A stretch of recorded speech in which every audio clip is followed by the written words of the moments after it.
Assalamualaikum warahmatullahi wabarakatuh. Perkenalkan, nama saya Bintang Wahyu Januarta dengan NIM 1122313.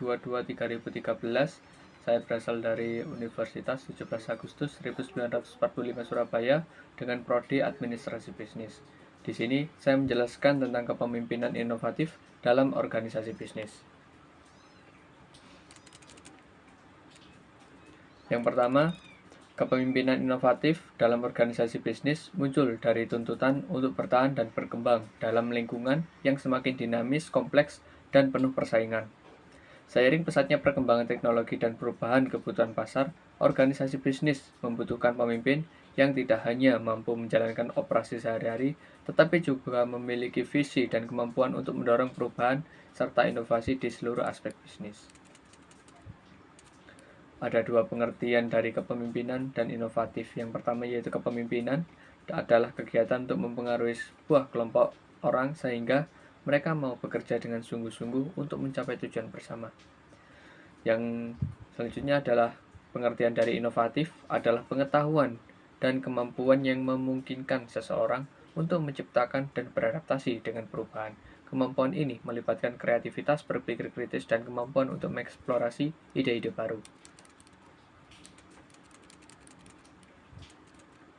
Kepemimpinan yang inovatif artinya usaha seorang pemimpin untuk memberikan suatu pembaruan atau suatu hal yang baru bagi perusahaan yang diterapkan kepada bawahannya atau karyawannya sehingga dapat menemukan ide-ide kreatif bagi perusahaannya.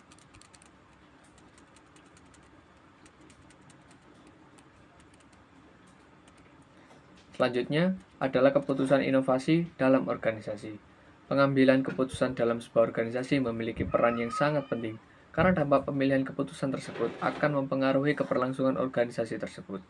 Pengambilan keputusan inovasi berbeda-beda.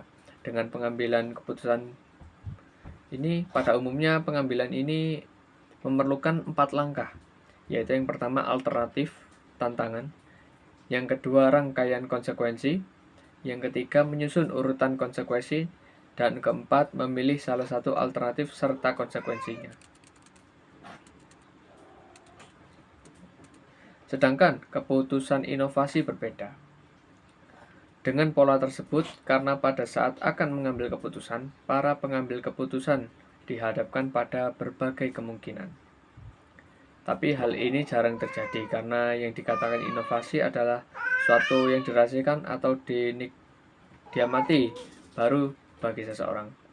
Dalam organisasi yang mendorong adanya inovasi adalah terjadinya kesenjangan penampilan.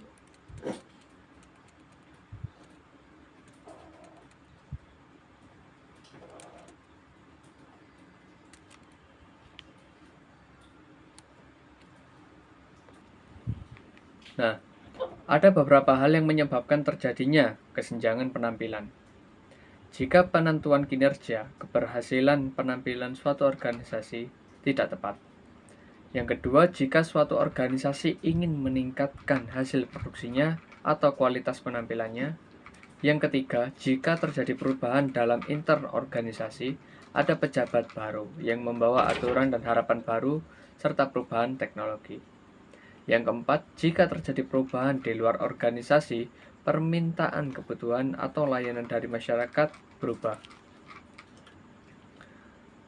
Yang terjadi perubahan karena teknologi baru yang digunakan secara luas organisasi sebagai dampak adanya kerjasama dengan unit di luar organisasi.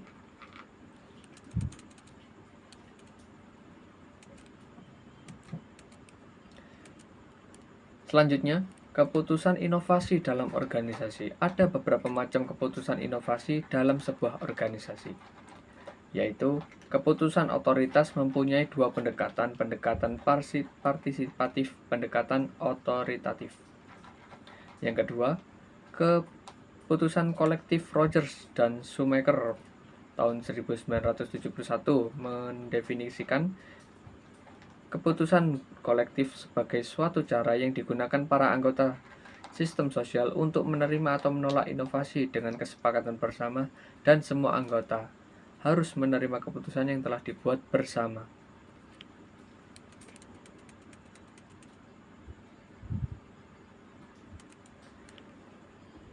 Tipe keputusan kolektif dapat memberikan fasilitas proses inovasi dalam beberapa cara. Antara lain yaitu yang pertama, terjadi mekanisme umpan balik secara internal. Yang kedua, setiap anggota mendapat kesempatan untuk dapat memahami akan kebutuhan inovasi. Yang ketiga, memberikan kemungkinan lancarnya pelaksanaan implementasi. Dan yang keempat, meningkatnya kerjasama antar anggota dalam proses keputusan inovasi juga akan mempengaruhi kelancaran implementasi.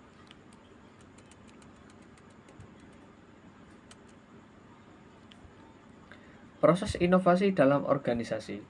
Proses inovasi adalah serangkaian aktivitas yang dilakukan oleh individu atau organisasi, mulai sadar atau tahu adanya inovasi sampai penerapan.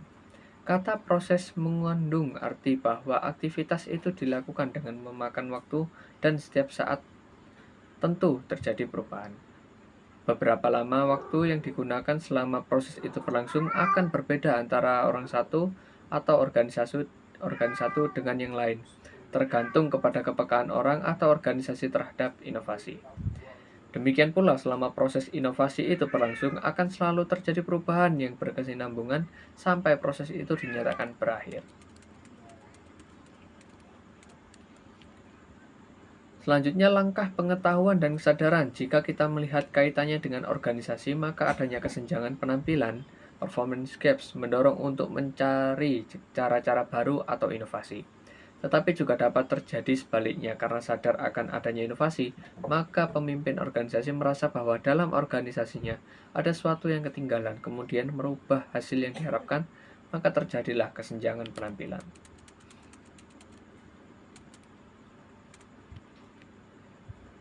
Dalam tahap ini, anggota organisasi membentuk sikap terhadap inovasi. Paling tidak ada dua hal dari dimensi sikap yang dapat ditunjukkan anggota organisasi terhadap adanya inovasi, yaitu sikap terbuka terhadap inovasi yang ditandai dengan adanya kemauan anggota organisasi untuk mempertimbangkan inovasi. Yang kedua, mempertanyakan inovasi.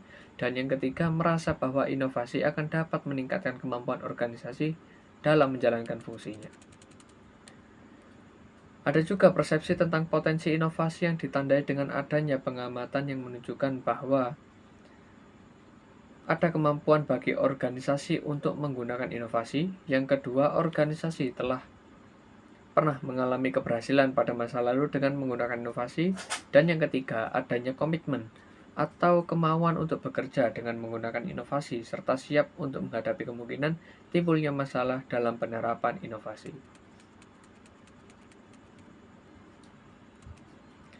Dalam mempertimbangkan pengaruh dari sikap anggota organisasi terhadap proses inovasi, maka perlu dipertimbangkan juga perubahan tingkah laku yang diharapkan oleh organisasi formal. Akan terjadi disonansi apabila terjadi perbedaan antara sikap individu dengan perubahan tingkah laku. Penerima disonan terjadi apabila anggota tidak menyukai inovasi, tetapi organisasi diharapkan menerima organisasi. Sedangkan penolak disonan apabila anggota menyukai tetapi organisasi menolak inovasi. Menurut Rogers, disonansi dapat berkurang dengan dua cara. Yaitu yang pertama, anggota organisasi merubah sikapnya menyesuaikan dengan kemauan organisasi. Dan yang kedua, tidak melanjutkan menerima inovasi, hanya menggunakan inovasi disesuaikan dengan kemauan anggota organisasi.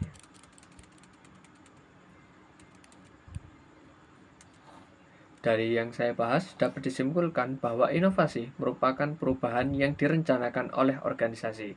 Dengan kegiatan yang berorientasi pada pengembangan dan penerapan gagasan-gagasan baru agar menjadi kenyataan yang bermanfaat dan menguntungkan. Proses inovasi dalam sebuah organisasi memiliki beberapa tantangan, yang antaranya dari positif hingga negatif, di mana diantaranya adalah kepekaan anggota-anggota organisasi terhadap inovasi tersebut, serta besar kecilnya ukuran sebuah organisasi juga turut menentukan sulit atau tidaknya inovasi diterima dalam sebuah organisasi tersebut. Demikian penjelasan saya mengenai materi yang saya sampaikan. Baik, terima kasih. Saya tutup. Wassalamualaikum warahmatullahi wabarakatuh.